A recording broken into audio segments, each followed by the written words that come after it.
Good afternoon, everyone, and thank you for tuning in to our late afternoon update. I'm Victoria Holmes here in the WNCT Digital Studio.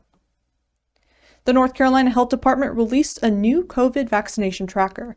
The tracker has data on people who have received vaccines and are available by race, ethnicity, gender, and age group, and can be filtered by county.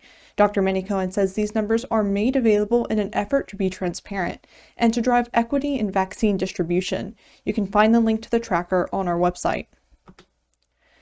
And the Federal Emergency Management Agency is sending funds to the UNC healthcare system to help with vaccine distribution.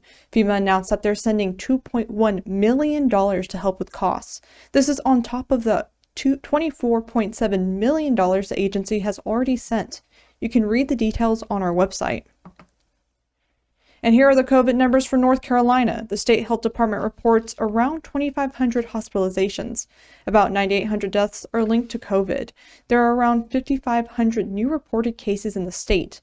That brings the total to about 780,000. And some of those case numbers might be from members of the General Assembly. Legislators are testing positive for COVID. Now, state leaders are wanting to do their jobs from home. Capitol reporter Michael Hyland will be live on our newscast at 5. He'll bring you the report on how COVID is affecting key pieces of legislation.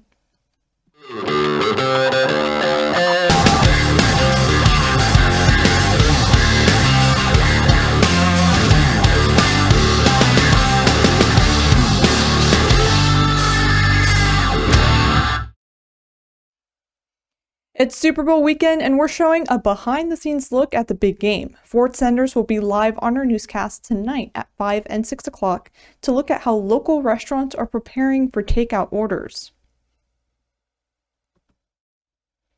And we're also bringing you special reports from Florida. Today, we're looking at how our sister station is looking at the concerns surrounding COVID outside of the big game.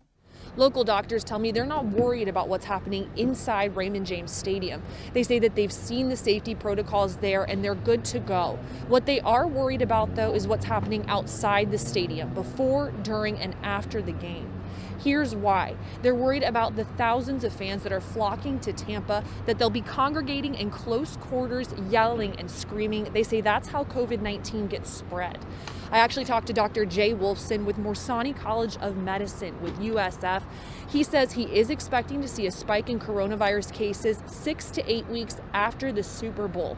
He says he's expecting the surge to be worse than what we saw following the holidays. And he says it's not just going to be right here in Tampa Bay, it's going to be across the country as families come here for the big game and then head back home.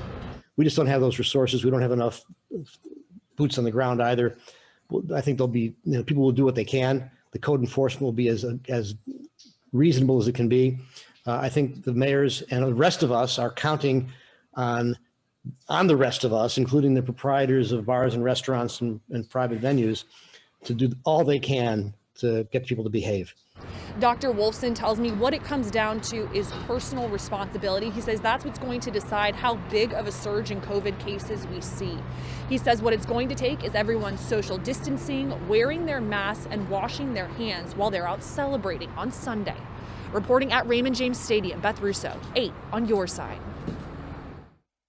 And 9 on your side digital reporter Kelsey O'Donnell will bring you a special Super Bowl report tonight at 7 p.m. You can watch that here at WNCT.com. Thank you for tuning in to our late afternoon update. I'm Victoria Holmes here in the digital studio.